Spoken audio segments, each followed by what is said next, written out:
So the FDA finally banned red dye 3, kind of, sort of, in a couple of years when they run out of all the terrible products that they made that are containing it.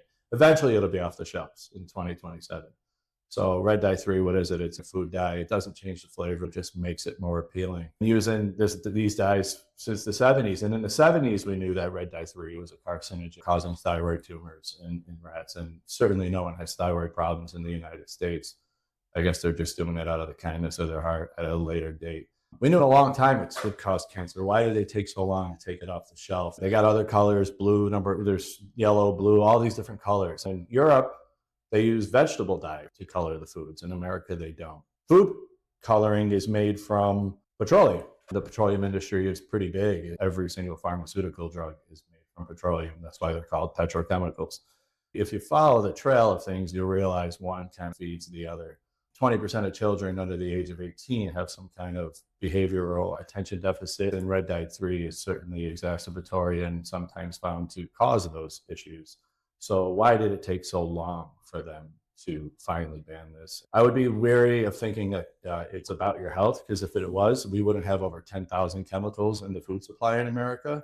The fact that we have 10,000 chemicals in the food supply in America should be very troubling. The fact that it takes grassroots movement decades to get these things finally removed is even more troubling. It's a nice victory, I guess, on the surface. I'm not trying to rain on everyone's parade and be negative about it, but it's nonsense. None of this stuff should be in the food in the first place. There's a lot of money to be made off sickness. And that's really what this boils down to. The FDA is largely oversight seen by people who were former CEOs of drug companies. They allow the stuff in the food. They know it's going to cause problems. They know you're going to be sick. So the FDA really should be for dumbasses and not Food and Drug Administration, because if you listen to what they're saying, you're just going to be sick. What is food? Food grows, it moves. It's not in a box full with chemicals and things you can't pronounce. Most people at this point have an idea that you can eat whole food, be healthy, do your best, make sure it's organic. If you're looking at a box of food for your kids and you can't pronounce half the stuff in there, it shouldn't really be in it. These are developing minds, right? And a brain is developing in a child. And if it doesn't develop properly and you're putting all these neurotoxins in it, there's going to be behavioral disorders. And there's important ways to get that out of your body. Chelation, different types of detoxes for your child if you've been feeding them these preservatives, these colors, these food dyes that are all petroleum based. You wouldn't go to the gas station, fill up a cup and have your kid drink it. In essence, that's what you're doing. You're putting petroleum-based products into your child by feeding them these Skittles, Fruit Loops, all these candies that are colorful. The FDA does not regard your children in high fashion. If we've known for 50 years that these things cause cancer and they're still on the shelf, I would be very skeptical of what the next thing they're going to put in your food is. Like I said, 10,000 chemicals in the food supply, that's insane. I believe that we did a thing a couple of years ago. There was a study that came out that the Chick-fil-A sandwich had over 3,000 chemicals in the chicken sandwich. It's hard to wrap your head around it. And at its core, it's nefarious.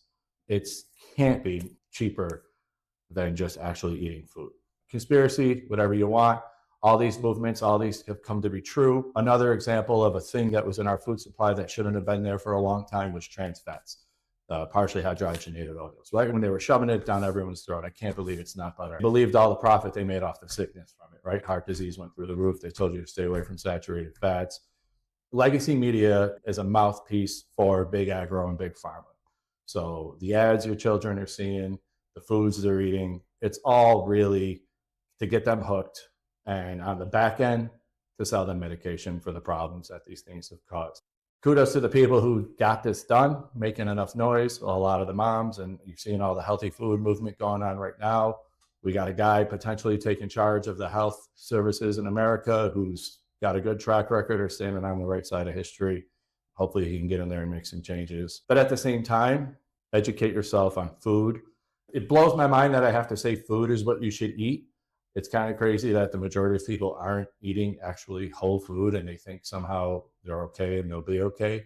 Your children are the most precious thing in your life. You owe it to them to make sure they're eating food that they can digest, that will nourish them, that will help their brains develop, and then we can have a healthy, happy country. That's my take on the red number 3 victory. Be well.